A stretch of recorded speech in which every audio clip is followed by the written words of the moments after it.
How you doing, guys? You're welcome. This is, I suppose, a video on a bit of the story of Saint Bridget and how to make a Saint Bridget cross.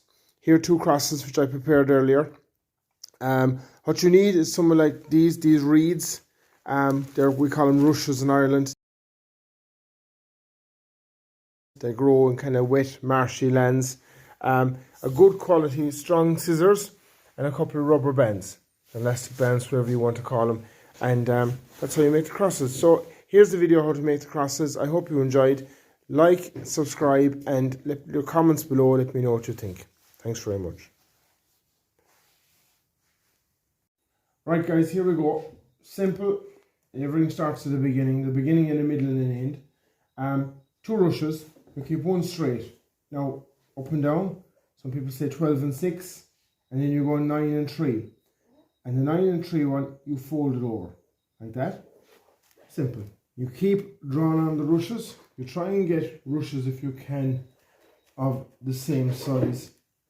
And you go from there and you keep going on. Now this one will go up like this. Okay. The first of it is the hardest. If you can get the first of it done, you're sucking diesel, as we'll say. And just keep folding it around. Just keep folding them around, and you keep moving this. Keep keeping the last one in your hand. It takes a bit of going to get used to it. This is the first one I've made in the last 12 months. Keep turning it. Just keep bending it. Keep turning it. And it's up to yourself how big or how small you want to go. If you want to go very big, you go very big. If you want to go small, you go small. Just keep turning it. The story of Saint Bridget. The story of Saint Bridget that we were told in school. The story is Saint Bridget was born to a pagan priest, or a pagan, whatever, pagan, I suppose, lord, or whatever it was at the time, going way back hundreds and hundreds of years ago in Ireland. That's a bit loose, but we can squeeze it up. But she saw the way the Irish were being treated, and she decided she was going to go out and help the Irish. So Brigid left her family, and she gave her whole life dedicated to serving the Irish and looking after the poor and the needy and the sick and whatnot. So as life went on and times passed, in years past, her father fell into, I suppose, ill health.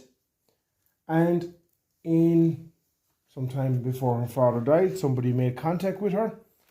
And they said, Brigid, your father is of ill health or whatever. He's on the way out. He's dying. Would you come and visit him? So Brigid went to see her father. And on her father's deathbed, she was telling her father about her concepts and her adventures around Ireland and so on and so forth. So her father asked her on her deathbed, she said, Brigid, could you baptize me and bless me? So Brigid agreed to. But she had no cross at the time in her hands. So that time in Ireland, and probably a lot of the world, the flooring was made out of mud. So Brigid picked up rushes from the floor and she made a cross. And this was the cross that she made. So she baptized and she blessed her father. And that's kind of the story we were told going to school. Very simple story. Now, you can go as big as you want, or you can go as small as you want. I'm going to finish it up here now, because I don't want to make the video too long altogether, and it'll just get boring. But for the last couple of rushes or reeds, whatever you want to call them, you just squeeze it up. Just squeeze it up as best you can. You will get better at it. Now, the last reed, right? Fold it in half before you put it in, okay? Now, this reed, make it a small bit looser, okay? We're going to swap hands here now. And if you can see this then, look, I'm going to put this in there. I'll put this in there and shove it across, right? And you squeeze it all up together. Because that's locked in there, it's not going to fall apart. So what I do then is I usually measure maybe your fist. Get your scissors and cut it. Keep going around, get your scissors and cut it. Don't leave it fall apart. Keep it together as best you can. You're going to squeeze it up again after. Scissors again and cut it. Just roughly cut them. They don't have to be exact. Right? Now, we'll do this one first. Just get your elastic band. And just put it around. Now, Saint Bridget's crosses are used in a lot of households in Ireland. We always have one in our house. And the tradition was, at the end of the year,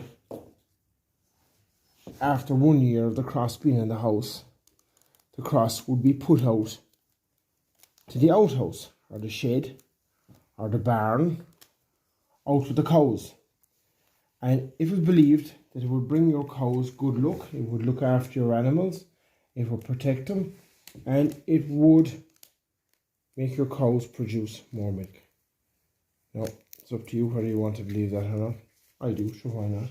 I think a lot of it came down to the fact is that when they had a new cross, they didn't want to throw out the old one, so it was just put out to the shed, and if it fell apart in the shed, it just fell apart.